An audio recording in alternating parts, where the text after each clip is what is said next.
In this episode, we'll talk a little bit about Atomos recorders, what you can expect them to help you with, and what they may not help you with.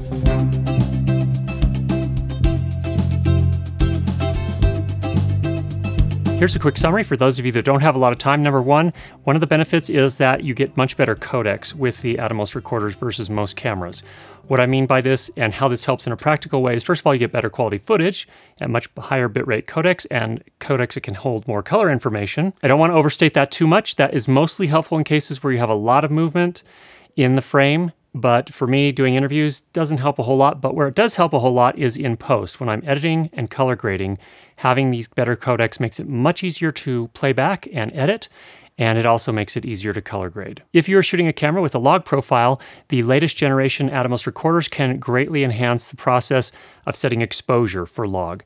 That's a tricky process, and having the features and the tools on the Atomos recorders, not only the Atom HDR feature, but also waveforms and false color and things of that nature, makes it much easier to be consistently right on with your exposure. You get a nice, beautiful 7-inch screen, which makes it a lot easier to nail focus every single time. It also makes it much easier to work with all the tools like waveforms, vector scopes, and things of that nature. So all these tools that many cameras nowadays have, including focus peaking, it's much easier to use on a much larger screen. The latest generation Atomos recorders can also be color calibrated using an X-Rite i1 Display Pro, which means you can trust their color a lot better than you could in previous generation and with other monitors. The Atomos recorders also record to affordable SSD drives, which are readily available all over the place in the market. And the recorders are quite lightweight. Now, that's kind of a double-edged sword, and we'll talk about that more in just a second. You can also load lookup tables or LUTs into the recorder so you can get a sense for exactly what your footage will look like in the end if you're trying to go for a specific look. That can be really, really helpful.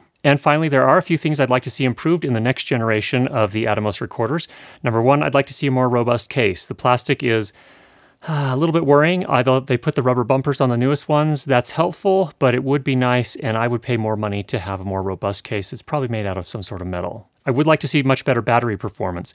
I understand that we're working with an HDR screen at this point, and it can show 10 stops of dynamic range, and it burns through batteries pretty quickly. So you do have to be on top of that situation. It'd be great to see if we could make some improvements there. And also, it'd be nice if the fan inside of the Atomos recorders were a little bit quieter. They can interfere with sound if you're working up really, really close to a microphone.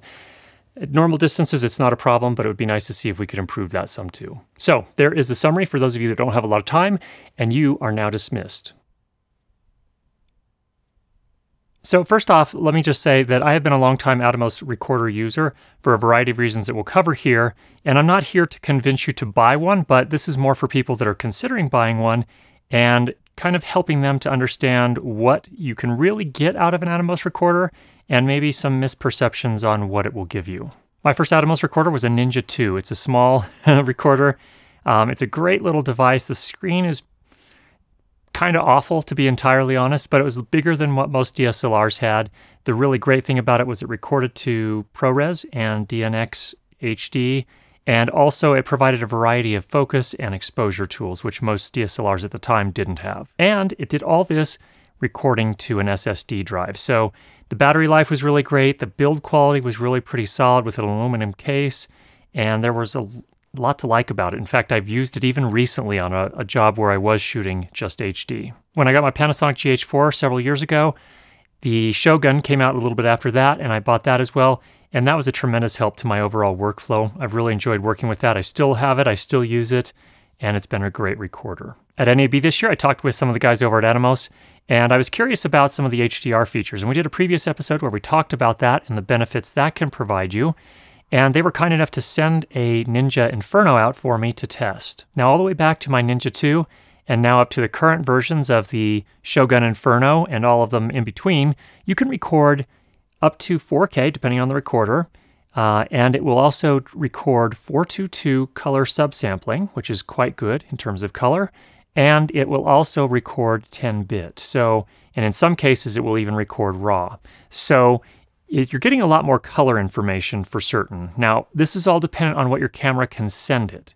So if your camera is outputting 422 8-bit, it'll write that into a 10-bit space, a 10-bit file, but it's really only delivering 8 bits. So it's not like suddenly you're getting so much more color information. Now, it is more than most internal codecs that your camera will write to, files that they'll write to, but it's not necessarily as night and day a difference as you might expect, so it's important to keep your expectations in check there. Now, the nice thing about the Panasonic GH4 and GH5 is that it can deliver 10-bit 422 color out of its HDMI port, so that's really great, so that on these recorders you can actually take advantage of all that additional color. So it's important to keep in mind, though, even with that extra color, it's not like, again, suddenly your footage is going to look absolutely amazing, much, worlds better than it ever looked, recorded directly into your camera. So if that's the case, then why do I bother? Why did I spend $2,000 on an Atomos Shogun?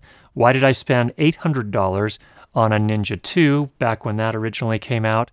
And why would I now spend $1,000 on a Ninja Inferno? Well, the first thing is it can record to ProRes or the DNX Avid codecs. So these are much better codecs than typically what you're going to get in most of your cameras. So for example, the Panasonic GH5 at the present time, you're supposed to have a firmware update soon, but at the present time, it can only record up to 150 megabits per second, and that's for the 4K with 422 10-bit color. So because it's recording so much more color information, it's kind of having to make some sacrifices. Now, if you record to ProRes, you're going to reclaim a lot of that, and you'll be able to use a much higher bit rate, so you can capture all that information and all the benefits that come along with that. This is especially important when you're recording fast action, because fast action really kind of stresses a codec. It requires a lot more information to maintain the highest fidelity possible. So if you are doing a lot of action shooting, then there is no doubt in my mind that recording to ProRes or DNX is going to improve the quality of what you can get with most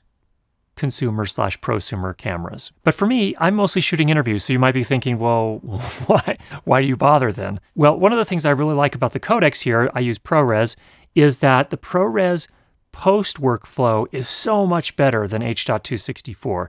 You can edit without doing any sort of transcoding. You can just bring it in, even at the very high bitrate codecs.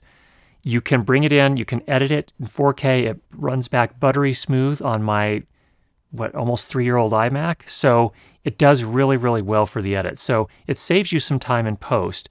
And maybe you have a computer that can already play back the, H.264 that you're writing in your camera smoothly, and that's great if it can. But this is a much higher bit rate, of course, with ProRes, and it's still buttery smooth. So it's kind of a really nice mix between highest quality and the ability to edit very quickly and easily. On the newest Atomos recorders with the Atom HDR feature, this is a fantastic feature if you're shooting a camera with log profiles. And I did a previous episode you can check out up here. If you click in the upper right-hand corner, you'll see an older video that I shot that explains that in a lot more detail. The reason I like this is that I'm much better able to dial in the exposure exactly where it needs to be to get beautiful log footage that can then be color graded. And I do end up getting another probably 1.5 or so stops of dynamic range on my Panasonic GH5. So that's a great feature. Can I do that even without the Atomos recorder? Yeah, but the tools on the Atomos recorder make it a lot easier. The 7-inch screen on the Atomos Ninja Inferno and the original Shogun, in fact, and a lot of the recorders in that range, is absolutely beautiful. 7-inch makes it very easy to focus because you can see so much better in terms of detail. The newest versions also have HDR capabilities, so they actually can display up to 10 stops of dynamic range. So what that means in practical terms is not only will it help you when you're shooting log footage, like we mentioned in the other video, but it also makes it very easy to see and work with outdoors, which is a huge benefit as well. In the past with the Shogun, it got kind of difficult to see that outdoors, and you could buy a hood, but the hood was a little wonky and difficult to work with. Now I don't have to worry about that, and I can see beautifully outdoors. Again, they all have focus and exposure tools, which make it very nice. Now, your camera may already have focus tools and exposure tools. For example, the Panasonic GH5 now has a waveform and a vector scope. It also has focus peaking. But to be honest, on that tiny little screen, at least for my eyes, which are getting a little bit older now, it's hard to work with, especially the waveform. And while I think it's really great that Panasonic included that, the waveform on the Ninja Inferno is so much easier to work with. Again, you're working with a much larger, high-resolution screen, so it's a lot easier to really kind of dial in your exposure because of that. Even with focus peaking on the inbuilt screen and the viewfinder on the Panasonic GH5, I still found that in some cases I was missing focus, where the focus peaking looked like I had things right on. When I actually look at it on the Atomos screen, it's clear that I wasn't right on. And so It's always better to know that during production than get back to your computer and then realize, oh, I missed focus a little bit. So with the Atomos recorders, that's kind of a thing of the past. Now back to the codecs for just a minute, ProRes and DNX.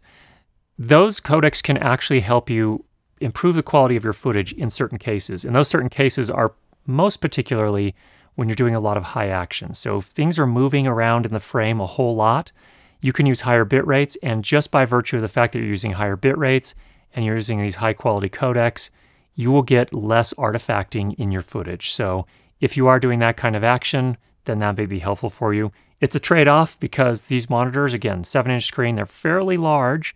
So if you're doing action and you're trying to keep the camera as light as possible, you do add a little weight with these monitors, although they're fairly lightweight, surprisingly so actually with the newest ones, that I think it's definitely worth the additional weight for the benefits you get. Another thing that's very nice on the latest generation of Atomos recorders is that they've also put a lot of effort into color accuracy. And in fact, they've partnered with X-Rite so that you can now use an i1 Display Pro colorimeter to calibrate your monitor. It's also nice that you can record to SSD drives. SSD drives have become far more affordable for large capacities lately in terms of, enough space to record these higher bitrate codecs. It's really nice that you can buy them kind of in the open market. There are lots of options available. Atomos is also very good about identifying specific drives that they've tested with their products, so you can rest assured that you're going to get a good experience. I do have some thoughts on the build quality of the Atomos recorders. I think the newer generation are better than the original Shogun. I wish that they also offered an option with more than just a plastic case, something a little tougher. I'd be willing to spend a couple $100 more to get something that was a little bit more robust in terms of build quality that wasn't plastic. But the newer generation ones, the Ninja Inferno, now have these sort of rubberized bumpers, which make it a lot easier to use. And my original Shogun, I actually was so worried about it, I actually went out and bought a cage for it, a very big metal cage, which added a lot of weight, but it did at least put my mind at ease in terms of what would happen if I did drop it. So the newest ones seem to be a nice compromise. They've kept it very lightweight with the case that it does come in, and it now has these rubberized bumpers, so if you do drop it, there's a somewhat of a decent chance that you won't completely ruin it. Now, the newest generation with the HDR screens are power-hungry little recorders. So that's a little bit of a downside. I think there is some room for improvement there. If hopefully in the next generation, Atomos can find some ways to make them a little bit more power efficient. Obviously, that's difficult to do when you're using an HDR screen. HDR screens, because they can produce such brightness levels that haven't been possible in the past, they're using more power. So it's kind of a trade-off. You get those benefits, and you can actually dial the brightness way down in cases when you don't need it. For example, when I was shooting a concert a couple of weeks ago, I was able to conserve battery life by cranking the brightness way down after I got everything set up and rolling. So I was able to get a lot more record time by dialing that brightness back. In addition to the Atom HDR feature that allows you to use kind of the default LUTs for various cameras to view log footage so you can see what the final piece may look like, you can also load your own custom LUTs, which is a nice feature as well. So if there's a particular look you're going for and you know that up front, you can load that LUT into the recorder and be able to actually view it on set. And I find it very helpful that the monitor is big enough to kind of use as a director or a producer's monitor when I'm doing my corporate shoots. One other wish item for future generations of the Atomos recorders, I'd like to have something with a quieter fan in it, or perhaps a metal heatsink. So perhaps they could solve two problems, maybe making a metal case that has some sort of passive heatsink design. That would be really awesome. Or if that's not possible, based on the thermal properties of the overall design, maybe just a quieter fan would be nice.